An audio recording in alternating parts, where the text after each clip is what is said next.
respecting the Partners for Climate Protection Program financial considerations. And Ron Devereux, resident, is here for a delegation, and we'll have him do his presentation before we bring the report on the floor.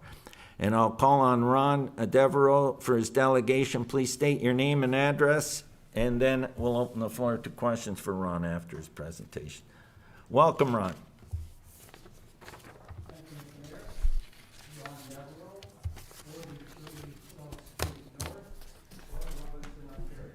Sorry, Ron, can you just turn the microphone on? No. Want me to repeat that? Please. My name is Ron Devereux. I live at 43 South Street North in Port Robinson, Ontario. Good evening, everyone. It's great to be here. Information in tonight's report to Council recommending for Thorold to join the United Nations Partners for Climate Protection is heavily sourced from the United Nations Intergovernmental Panel on Climate Change, known as the IPCC. Thank you, Mayor Ugolini and Council and City staff for the opportunity to talk about earth science, carbon dioxide, and the IPCC. As children, we were told to always tell the truth. So when we heard national politicians, the news media, and the International United Nations say anything, as children, we automatically believed they always told the truth too. Then as a young adult, through further education, I learned that there was something called common sense, logical, rational, objective, critical thinking, which is the basis of the real scientific method and the basis of real scientific research. I have decided to explain the massive subject of climate change by talking about parts per million, percentages, and by mentioning whiskey and elephants. Observation: nowhere in the council report tonight does it say how much carbon dioxide the city of Thorold is actually being asked to reduce. So let's figure it out. Real science climate facts. The total concentration of CO2 in the atmosphere is 406 parts per million. That's only 0.04% of all the gases in the atmosphere. That's a very teeny tiny amount.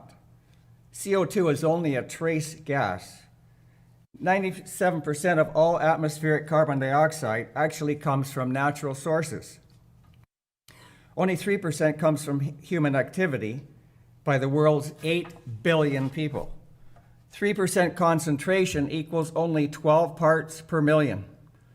All of Canada's 38 million people collectively emit only 1.6% of that 12 parts per million. That equals 1/5 of 1 part per million, which therefore equals 1 part per 5 million. That's a very teeny tiny amount also. On the world stage, Canada is only a bit player in the amount of carbon dioxide emissions by humans. A way to demonstrate this is if you put a glass of 5 million drops of water, if you have a glass of 5 million drops of water and you put 1 drop of whiskey into the water, would you be able to taste the whiskey? Absolutely not. Quoting from the report to Council, in 2016, Canada set an ambitious climate target of 40 to 45% emissions reduction by 2030. End quote. Rounding that up to 50%, that means Canada wants all of its population to collectively cut their national emissions of carbon dioxide in half to 1 part per 10 million. That's even a tinier, negligible amount. This is supposed to be a voluntary national goal, but they're using the carbon tax to make it mandatory. That's the equivalent of killing a fly by using an elephant to stomp on it. Special note, and Thorold's 25,000 population is a very teeny tiny percentage of Canada's 38 million people. The Partners for Climate Protection program comprises 5 milestones for the next 10 years. It will require a constant, ongoing, open-ended, endless commitment of city staff hours, and to me, it sounds like a horrendously costly financial black hole. And it will be, for negligible climate benefit. Always remember the popular saying, it's never about the original cost, it's always about the cost of the long-term upkeep. We constantly hear high-profile politicians say that Canada will always follow the science, yet they fumble and contradict what real science says. For example, no branch of real legitimate mainstream science has ever declared that there's a climate emergency, climate crisis, or climate existential threat to humanity. No branch of real legitimate mainstream science labels carbon dioxide as pollution. It's a beneficial atmospheric gas. Actually, it's atmospheric plant fertilizer in all food, vital to the existence of all plants in all food chains, and therefore essential to all life on Earth. More carbon dioxide actually makes the Earth greener by increasing plant growth and crop yields to feed more people. So why is the IPCC preaching to reduce it? So when anyone calls carbon dioxide pollution, they are deliberately spreading misinformation. Real legitimate mainstream science has identified there are 22 factors that drive climate on Earth, and they are totally out of man's ability to control them. These 22 climate drivers operate continuously according to their own natural processes and on varying cycles, not synchronized or in harmony with each other. For this reason, Earth's climate is always naturally changing, and therefore it is not stable to begin with. Earth science facts: the sun is 1.3 million times larger than the Earth. That's very big. 99.9% of the energy that drives the weather on the Earth comes from the sun. The sun's heat varies according to the cycles of sunspots. The Earth wobbles on its axis, and the Earth's orbit is elliptical, not a perfect circle. And I haven't even mentioned the Earth's tilt, albedo, cosmic rays, volcanism, ocean currents, and the plate tectonics of the Earth's crust. There have been 5 ice ages in the Earth's natural history. Despite continuous requests to publish their evidence, the IPCC cannot explain how the Earth warmed up so much after each ice age, long before there were humans on Earth burning fossil fuels. The answer is it was the sun and combinations of the natural processes I just mentioned.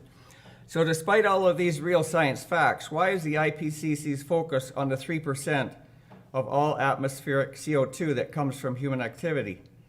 Attacks on the formation of uncontrollable sunspots would have as much effect on the climate as the horrendous cost that the carbon tax has on a minuscule amount of carbon dioxide.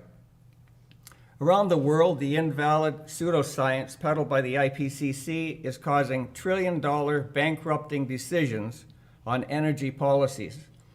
I repeat, this is all for negligible environmental benefits. The United Nations and the IPCC are not branches of real science, nor are they accredited scientific institutions. The IPCC's climate models have proven to be total failures. Here is real solid evidence that the IPCC information about their climate change efforts has been going on for over a decade. When they say it in their own words from their own mouth, it's not a conspiracy theory. Conspiracy theory. Quote of IPCC co-chairman Ottmar Edenhofer, November 18th, 2010. One must say that we distributed de facto the world's wealth by climate policy. One has to free oneself from the illusion that international climate policy is environmental policy. This has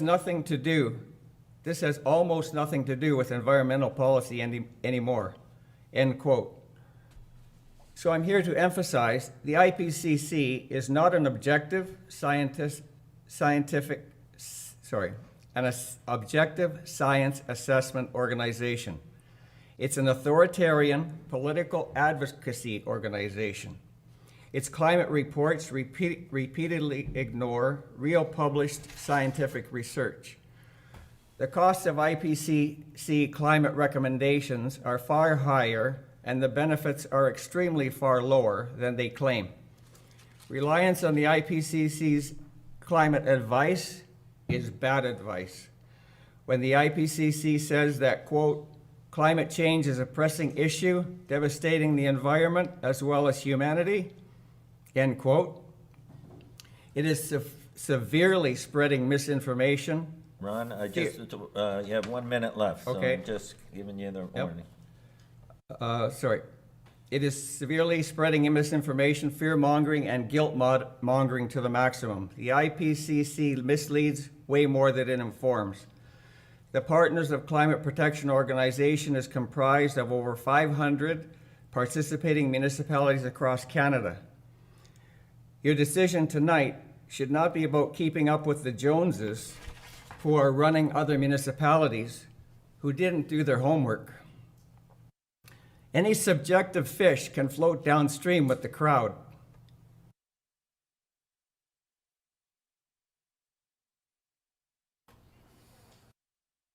Please be a strong, live, objective fish and swim against the current. Please reject joining the Partners for Climate Protection organization of the IPCC. Thank you, Ron. Thank you very much. Thank you so much for your presentation. I'll open the floor for any questions for Mr. Devereux. Is there any questions? Go ahead, Councillor Devereux. Oh, thank you, Mr. Devereux, for coming here. But where did you get your information on back? And is this all your opinion? So this Did you information read this on the internet? This information is available online. I have a science background. I am familiar with and know where to find good, reliable science information. For example, there's a site called Principia Scientific. Basically, the sites that I look for are the ones that, as I say, are accredited science sites. Many of them act as clearinghouses for, much like Reader's Digest was a clearinghouse, these sites act as clearinghouses so that I don't have to go to each individual site. I can go to these main sites and they have the clearinghouse. They've done their research. These articles have to meet real science standards to be published in the first place. Okay, thank you.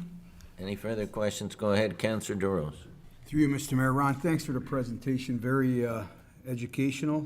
I know you're very proficient in this field, and thank you for coming to enlighten us. Appreciate it. Thank you. Are there any questions? No questions, but comments when the report comes to the floor. Absolutely. Yep, the report, we'll bring the report. If there's no more questions, that'll be the next. There are no more questions. Thank you so much, Mr. Devereux, for coming and presenting to council. Thank you very much, everyone. Okay,